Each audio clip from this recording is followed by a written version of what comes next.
मोठी बातमी पुण्यातल्या स्वारगेट मधल्या या सगळ्या गैरप्रकारात आरोपी दत्ता याचं शेवटचं फोन लोकेशन हे गुन्हाट गावामध्ये आढळलंय। तसं पोलीस तपासात निष्पन्न झालंय। गुन्हा घडल्याच्या दिवशी आरोपी हा स्वारगेटवरनं थेट आपल्या गावी गेला होता, पण तिथून तो नेमका कुठे गायब झाला हेच आता पोलिसांना सापडत नाहीये।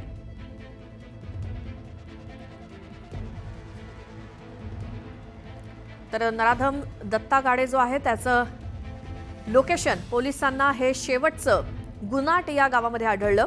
पोलीस तपासात त्याची माहिती समोर आली आहे आणि ही त्याच्या घरातली दृश्य आहेत, ज्या गुन्हाट गावामध्ये त्याचं घर आहे तिथे सध्या कुलूप दिसतंय आणि त्यानंतर तो या आपल्या घरातनं या गुन्हाट गावातनं कुठे पसार झालाय ते अद्याप कळलेलं नाही। मात्र शेवटचं त्याचं लोकेशन त्याच्या गुन्हाट या गावामध्ये आढळलं।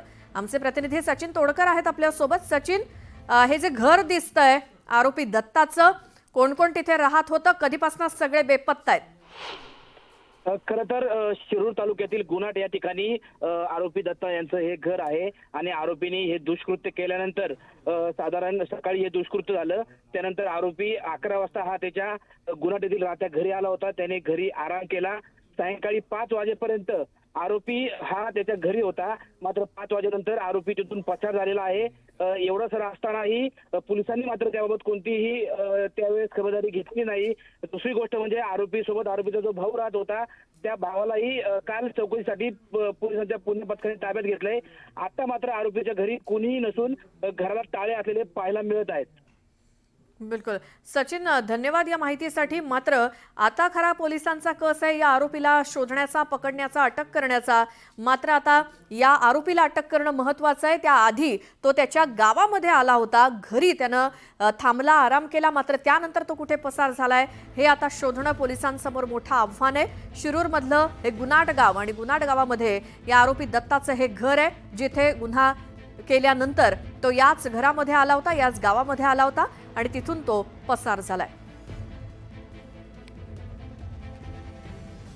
पुढची एक महत्त्वाची बातमी आहे। वसंत मोरेंना उद्धव ठाकरेंनी फोन केला। स्वारगेट आंदोलनावरनं शाबासकीची थाप उद्धव ठाकरेंनी दिली।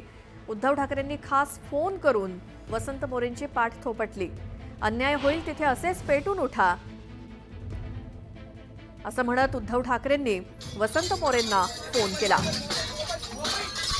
स्वारगेटमधलं सुरक्षा रक्षकांचं जे ऑफिस आहे ते वसंत मोरे आणि त्यांच्या सहकार्यांनी जाऊन फोडलं आणि या स्वारगेटमधल्या आंदोलनावरनं उद्धव ठाकरेंनी शाबासकीची थाप देण्यासाठी वसंत मोरेंना फोन केला होता।